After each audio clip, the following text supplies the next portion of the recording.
This is the 100% true story of how a Keith Lee review led to me meeting the Asante King. Like, I still can't believe it. Hi, my name is Ella Livingston. I own a company called Coco Asante. And about 6 years ago, I started a chocolate company. Had no idea what I was doing, but I knew I wanted to impact the cocoa industry. I come from Ghana, and for those who don't know, Ghana and the Ivory Coast are the number 1 and the number 2 suppliers of cocoa all over the world. Like literally 70% of all the chocolate made in the world uses cocoa beans that comes from these 2 countries. And despite that, our farmers make less than $1 a day. Now, it's personal to me because I have cocoa farmers in my family. We own cocoa farms as a unit. And so I wanted to impact the cocoa industry. I wanted to disrupt it completely. I wanted to not just source directly from my family's farm, but I wanted to move manufacturing back home. So that was my why. But I had no idea how to do it. My background is in education. I'm a math teacher. I know how to engage students, but I don't know anything about baking, like, at all. I just knew my why, and I knew the experience I wanted my customers to have when they tried my chocolate. So with all that being said, I started a company. Now, of course, when it comes to starting a company, especially if you don't know what you're doing, I've been through a lot of road bumps. I've been ghosted more times by companies than I can mention. I gained a business partner and lost a business partner all within a year. I became a mother during that time. I quit my job multiple times, but I always went back because it was just like, I needed steady income. So we were going through all this, but I was steadily growing my company little by little. Year over year, we grew a little bit more. And then last year, the miracle of all miracles happens. We get on Keith Lee's radar and he does a review for my company. Guys, what happened after that? I couldn't have written it down in my wildest dreams. Literally. We ended up doing $25,000 in over 24 hours, hit 6 figures in less than 2 weeks. And the year before, for context, we couldn't even hit 6 figures in 12 months. And we did that in less than 2 weeks. And that included us shutting down our store because the orders we were getting were so overwhelming and it was about to be summer. I was on CNN, a Business Insider featured us, Yahoo News. We've been on Essence. We've gotten opportunities that I can't even talk about because we signed contracts. We outgrew our space really fast. We had to move to a brand new space. We hired, we always hire for like the holiday season because that's our like peak season, but we ended up hiring more full-time team members.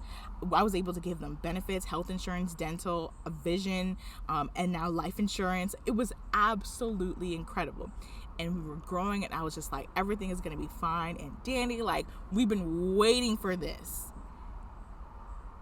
And I thought, this is it. Because now we had social proof. We were also able to raise funds to go bean to bar. So we were able to work with a bank to get capital to purchase a lot of equipment that will help us process our chocolate from the actual cocoa bean. Something that we've been trying to do for years, but it didn't matter because we didn't have social proof. But now we got the social proof we needed. And then 2024 came and I'm like, it's going to be a bigger and better year, blah, blah, blah. TikTok ban. Mind you, TikTok is one of our biggest drivers of like traffic to our website.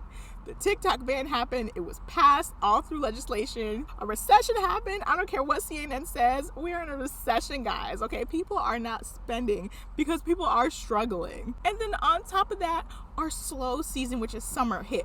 All 3 of those hit at the same time. And I remember people saying back in May, like, oh, like it's Mother's Day. I bet you're busy. And it's like, no.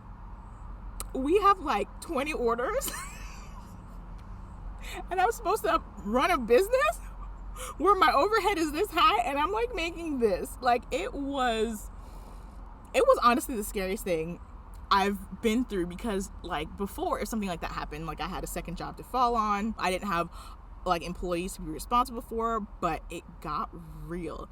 And so I had to make some really, really difficult decisions. It wasn't easy. We had to lay off employees because I could no longer afford to keep them. We were able to keep benefits, thank goodness. But in order to like keep our doors open, I had to pull out all of my retirement, which I did it with all joy, right? I'm just grateful that I even had that to pull upon.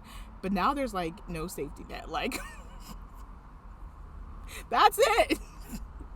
Like, Coco Asante has to be a success.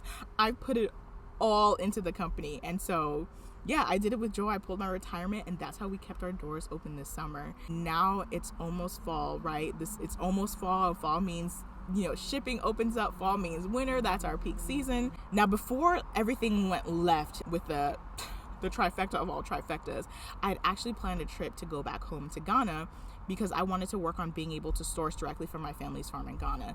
For context, if we're able to source direct from my family's farm, we're going to be one of the only chocolate companies in the continental US to source from a farm that they own, and that's going to be absolutely exceptional. But unfortunately, there's just a lot of red tape with Ghana, and yeah, it's a long video, but just know that it's a lot of red tape and we couldn't get it done, so I was going back home to try to make it happen. Unbeknownst to me, my dad had been doing a lot of background work on my behalf, so when we went to Ghana, I got to meet the Asante King. For context, the Asante region is one of the largest regions in Ghana. We're known for being the Asante tribe. It's an Asante tribe, and it's Asante like the region. So the Asante King is like the second most powerful person in Ghana, and so to meet him is like extraordinarily like difficult. Think like you're meeting royalty. I hate to have to use this comparison, but because it's so Eurocentric, but whatever.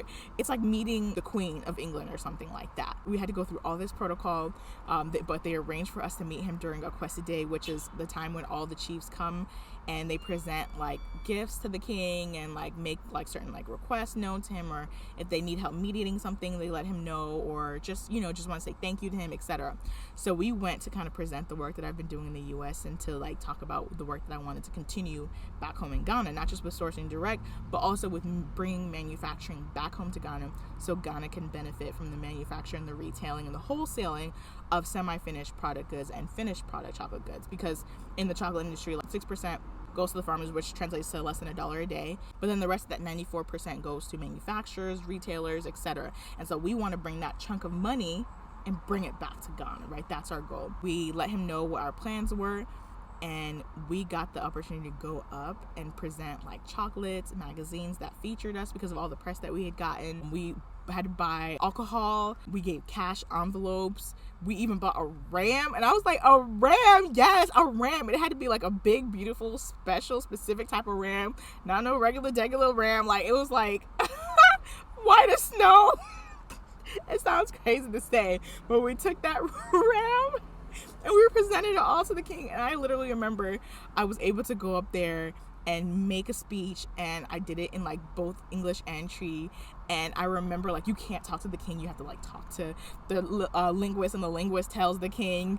It was just like so crazy. And then he invited us to come up, and I got to go up and like open the chocolate and show him. And I remember, like, I kind of blacked out, honestly, because it was just a lot. It was overwhelming, and I didn't want to do the wrong thing and mess up. And so I presented the gifts, I showed him the chocolate.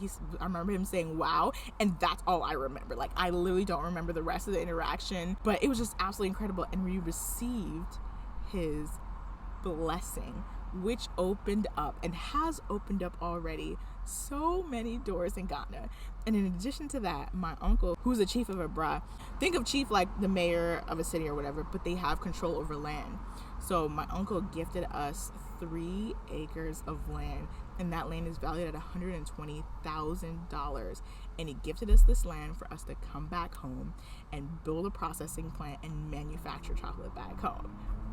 I mean, incredible.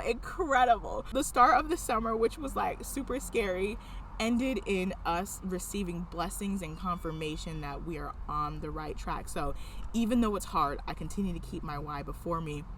And now we're at the place where we're getting ready to launch a product that's been 6 years in the making. I literally started designing these products back in 2018, 2019. And now we're about to launch our first line of Bean to Bar chocolate products. Guys, from the girl who almost killed her husband because she didn't know what she was doing with her recipe, to now launching an elegant, luxury, ethical, decadent, delicious product that launches. I don't know if it's already launched by the time we post this video, but it's out, it's available.